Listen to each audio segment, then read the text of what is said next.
ఎంతో కష్టపడి ఇంటర్వ్యూస్ అన్ని క్రాక్ చేసి అండ్ ఆఫర్ లెటర్ రిలీజ్ అయ్యి అండ్ ఆన్ బోర్డింగ్ కూడా అయిన తర్వాత చాలామంది ఇంటర్వ్యూ క్రాక్ చేయడం ఒక వంతు అయితే ఆ జాబ్ వచ్చిన తర్వాత దాన్ని కాపాడుకోవడంలో కూడా చాలామంది స్ట్రగుల్ ఫేస్ చేస్తున్నారు, ఛాలెంజ్ ఫేస్ చేస్తున్నారు.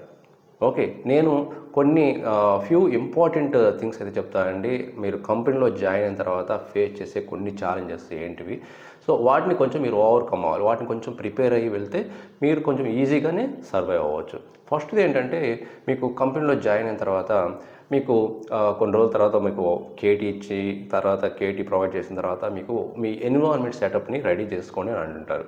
ఇక్కడ ఎన్విరాన్మెంట్ సెటప్ రెడీ చేసుకోవడం అంటే మీకు కావాల్సిన నెసరీ సాఫ్ట్వేర్ టూల్స్ కానీ కాన్ఫిగరేషన్ చేసుకోవడం కానీ, లైక్ ఇప్పుడు సపోజ్ మీరు డెవలపర్స్ అనుకోండి, వెబ్ డెవలపర్స్ అయితే విజువల్ స్టూడియో ఐడి ఇన్స్టాల్ చేసుకోవటం, దానికి కావాల్సిన కాన్ఫిగరేషన్ చేసుకోవటం, ఆర్ జావా డెవలపర్స్ అయితే ఎక్లిప్స్ ఐడి అని, ఇలాగా మీరు ఈ ఎన్విరాన్మెంట్ సెటప్ని డేటాబేస్ సాఫ్ట్వేర్ ఇన్స్టాల్ చేసుకోవటం ఇలాంటివి అంటే మేజర్ కంపెనీస్లో అయితే ఆల్రెడీ సెటప్ చేసి ఇస్తారు. బట్ మీకు న్యూగా ఒక ల్యాప్టాప్ గ్యాడ్జెట్స్ ఇచ్చేటప్పుడు అన్నీ ఇన్స్టాల్ చేసి ఇస్తారు. బట్ సమ్టైమ్స్ ఏంటంటే కొన్ని కంపెనీస్లో బట్ ఫ్యూ కంపెనీస్లో మాత్రం అలాగ ఏం సెటప్ చేస్తుంటారో మీకు మీరు కానీ ఇన్స్టాల్ చేసుకోవాల్సి వస్తుంది.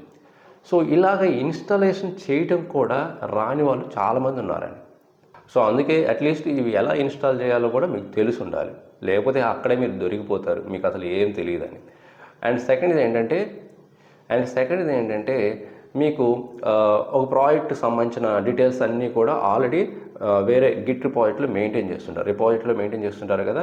సో వాళ్ళు ఏం చెప్తారు, మీ మేనేజర్ కానీ నా టీఎల్ కానీ ఏం చెప్తారు, ఆ గిట్ రిపాజిటరీలో ఉన్న కోడ్ని క్లోన్ చేసుకోండి మీ ఐడిలోకి అని చెప్తారు.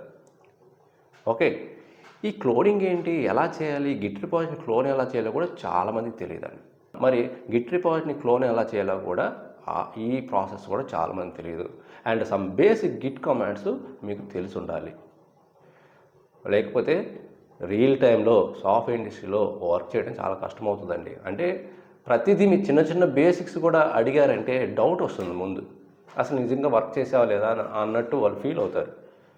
మరీ బేసిక్స్ అడగకూడదు, ఏదన్నా కాంప్లెక్సిటీ ఉంటే అడగొచ్చు, కానీ మరీ అసలు క్లోన్ చేయటం కానీ, యాడ్ చేయటం కానీ, పుష్ చేయటం కానీ, పుల్ చేయటం కానీ, ఇలాంటి కొన్ని బేసిక్ కమాండ్స్ ఉంటాయి, గిట్ కమాండ్స్, వాటిని కూడా అడిగితే మనం దొరికిపోతుంటారనమాట. ఓకే, అండ్ నెక్స్ట్ ఏంటంటే ఈమెయిల్ సెండ్ చేయటం. ఎప్పుడైనా సరే మీ రిపోర్ట్స్ కానీ ఆ ఏదైనా ఇన్ఫర్మేషన్ని మీరు ఈమెయిల్ చేయాలనుకోండి, ఎవరికి ట్యాగ్ చేయాలి, ఎలాగా, ఏంటి, ఆ ఈమెయిల్ స్ట్రక్చర్ ఏంటి అనేది, ఆ రైటింగ్ స్కిల్స్ కూడా చాలా ఇంపార్టెంట్ అండి. ఓకే, సో ఇక్కడ కూడా చాలామందికి తేలిపోతుంటారు.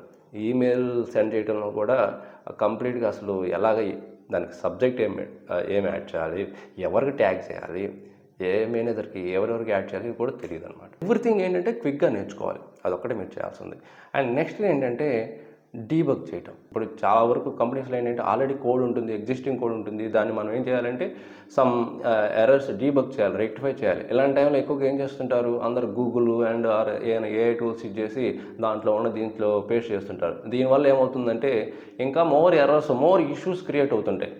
ఆ ఉన్న ఇష్యూస్ కంటే కూడా మోర్ ఇష్యూస్ క్రియేట్ అవుతుంటాయి. మీకు వితౌట్ ప్రాపర్ అండర్స్టాండింగ్ కాకుండా ఏదో సేమ్ కాపీ చేసి పేస్ట్ చేసి ఇలాగ మీరు వర్కౌట్ చేశారంటే ఏం తెలియకుండా ఇంకా మోర్ ఇష్యూస్ క్రియేట్ అవుతుంటాయి. సో మీకు పూర్ డీబగింగ్ స్కిల్స్ ఉన్నట్టు.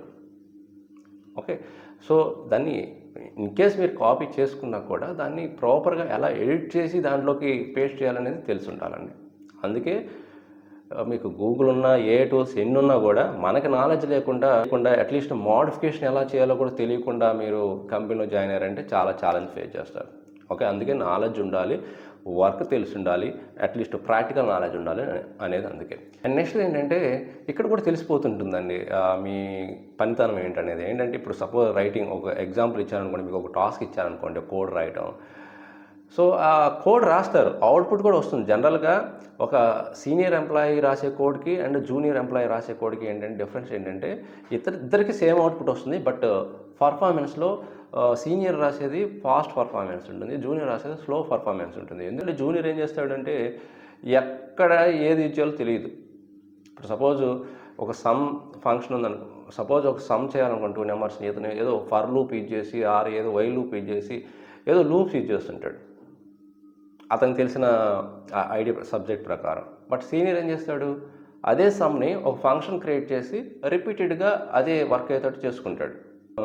రీయూజబుల్ ఫంక్షన్స్ క్రియేట్ చేసుకుంటాడు, డైనమిక్గా వర్క్ అవుతుంది. జూనియర్ ఎలా చేస్తాడంటే సేమ్ వర్క్ని ఫర్ లూప్స్ యూజ్ చేసి చేస్తాడు. అక్కడ ఏమవుతుందంటే పర్ఫార్మెన్స్ డౌన్ అయిపోతుంది అన్నమాట, స్లో పర్ఫార్మెన్స్ వస్తుంది, అవుట్పుట్ అయితే వస్తుంటుంది. సో అదే అంటారు ఇన్ఎఫిషియెంట్ కోడ్ అంతా ఫ్యూచర్ పర్పస్కి యూజ్ అయ్యేటట్టు ఉండదు, అండ్ ఆ స్ట్రక్చర్ అనేది పూర్గా ఉంటుంది అనమాట, ఆ ప్రోగ్రామింగ్ స్ట్రక్చర్ అనేది. ఓకే, సో అందువల్ల మీరు కోడ్ అనేది ఎఫిషియెంట్గా రాయటం అలవాటు చేసుకోవాలి. అండ్ నెక్స్ట్ ఏంటంటే ఎప్పుడైతే మీటింగ్స్ కండక్ట్ చేస్తుంటారో, లైక్ స్క్రమ్ మీటింగ్స్ అని ఉంటాయి, స్టాండప్ కాల్ మీటింగ్స్ అని ఉంటాయి. ఈ మీటింగ్స్లో ఏంటంటే మీ గురించి మీ టర్న్ వచ్చినప్పుడు విల్ కంప్లీట్ ఇట్ టుమారో అని సింపుల్గా చెప్పేస్తుంటారు. అసలు ఈరోజు ఏం చేసావు, నిన్నేం చేసావు, రేపు ఏం చేయబోతున్నావు, ఇదంతా కూడా వీళ్ళకి ఏంటంటే కంప్లీట్గా ఎక్స్ప్లెయిన్ చేయాలి. బట్ మీరు ఎలాంటి ఛాలెంజ్ ఫేస్ చేశారు, ఎలాంటి బ్లాకర్స్ మీరు ఫేస్ చేశారు, ఏదైనా ఇష్యూ ఉందా, ఇష్యూ ఉంటే చెప్పాలి ఆ టైంలో. చెప్తే ఏమన్నా మనల్ని ఏమన్నా మనకు నాలెడ్జ్ లేదనుకుంటారేమో అని అలా అనుకోవద్దండి. Standup call meeting, scrum meetings అంటేనే అందుకే. మీరు ఏదైనా బ్లాకర్స్ ఫేస్ చేసినా చెప్పాలి. అండ్ నెక్స్ట్ది గిట్ వర్షన్ కంట్రోల్ కూడా ప్రాపర్గా యూజ్ చేయడం చాలామంది తెలియదండి. సమ్టైమ్స్ ఏం చేస్తుంటారంటే తెలియక ఏదైతే బ్రోకెన్ కోడ్ ఉంటుందో ఆ కోడ్ని డైరెక్ట్గా ఈ మెయిన్ బ్రాంచ్లోకి పుష్ చేస్తుంటారు. దానివల్ల ఏమవుతుందంటే ఇంపార్టెంట్ ఫైల్స్ అనేవి యాక్సిడెంట్గా డిలీట్ అవడానికి కూడా ఛాన్స్ ఉంటుందన్నమాట. సో అందుకే గిట్ వర్షన్ కంట్రోల్ని కూడా ఎలా యూజ్ చేయాలి, ఎలాగ కమాండ్స్ యూజ్ చేయాలనేది తెలిసి ఉండాలండి. ఓకే, స్పెషల్గా మనకి బ్రాంచెస్ కాన్సెప్ట్, మర్జింగ్ కాన్సెప్ట్స్ అనేవి చాలా మీకు నాలెడ్జ్ అయితే తెలిసి ఉండాలి, ఎలా యూజ్ చేయాలనేది కమాండ్స్ అని. అండ్ ఫైనల్గా డేటాబేస్కి సంబంధించిన క్వరీస్ కూడా అందరు రాయగలుగుతుంటారు, కానీ దాన్ని ఆప్టమైజేషన్ వేలో రాయడం చాలా తక్కువ మంది రాస్తుంటారు. ఓకే, సో ఎక్కువగా జాయింట్స్ కాన్సెప్ట్ యూజ్ చేస్తేనే మనకి ఈ ఏదైనా పర్ఫార్మెన్స్ అనేది మనకి చాలా ఇంప్రూవ్మెంట్ ఉంటుంది ఆప్టమైజేషన్ వైజ్గా, డేటాబేస్ క్వరీస్ వైజ్గా. చాలామంది జాయింట్స్ కాన్సెప్ట్ యూజ్ చేయకుండా లైక్ సబ్ క్వరీస్ అని అదని ఇదని వేరే యూజ్ చేస్తేనే సరే ఆ రిజల్ట్స్ అయితే తెస్తుంటారు. బట్ అలా చేస్తే ఏమవుతుందంటే స్లో పర్ఫార్మెన్స్ వస్తుంటుంది. సో మీరు ఎక్కువగా SQL కాన్సెప్ట్స్లో joints, windows, CTEs concepts and sub queries and optimisation concepts బాగా ప్రిపేర్ అయ్యి ఉండాలి అండ్ వాటి గురించి తెలిసి ఉండాలి. ఓకే, సో ఇవంటి కొన్ని ఛాలెంజెస్ ఫేస్ చేసేది న్యూగా ఎంప్లాయీస్ ఎవరైతే జాయిన్ అవుతుంటారో సాఫ్ట్వేర్ కంపెనీస్లో. ఓకే, అండ్ మీటింగ్స్లో కూడా కమ్యూనికేషన్ వైజ్ కూడా కొంచెం చాలామంది పూర్గానే ఉంటారు. బట్ మేనేజబుల్ ఇంగ్లీష్ అయినా కమ్యూనికేషన్ అయినా మాట్లాడి అండ్ ప్రతి ఒక్కరికి రెస్పెక్ట్ ఇస్తూ అండ్ రిలేషన్షిప్ కూడా బిల్డ్ చేసుకోండి, నెట్వర్క్ బిల్డ్ చేసుకోండి. Not only team members, other cross functional teams, డిపార్ట్మెంట్స్తో కూడా మీరు మీ కమ్యూనికేషన్ అనేది బిల్డ్ చేసుకుంటే మీకు చాలా హెల్ప్ఫుల్ అవుతుంది అండ్ లాంగ్ టర్మ్లో మీరు ఆ కంపెనీలో ఉండడానికి అవకాశం ఉంటుంది. ఓకే, సో ఇవన్నీ కొన్ని మేజర్గా మీరు ఛాలెంజ్ ఫేస్ చేసేది after joining to the new company. Okay, so ఇవి కాకుండా మీరు ఏమైనా ఛాలెంజెస్, వర్క్ ఎక్స్పీరియన్స్ రిలేటెడ్ ఏమైనా ఫేస్ చేస్తుంటే కామెంట్ రూపంలో తెలియజేయండి. అండ్ ఈ కంటెంట్ నచ్చితే మర్చిపోకుండా లైక్ చేయండి, మీ ఫ్రెండ్స్కి కూడా షేర్ చేయండి. చాలా హెల్ప్ఫుల్ వీడియో. అండ్ మీరు ఫస్ట్ టైం ఇది చేస్తే సబ్స్క్రైబ్ చేసుకోండి, మరిన్ని ఇలాంటి వీడియోస్ అప్లోడ్ చేస్తుంటాను. ఇంకొక మంచి కంటెంట్తో మళ్ళీ కలుద్దాం. Thank you very much.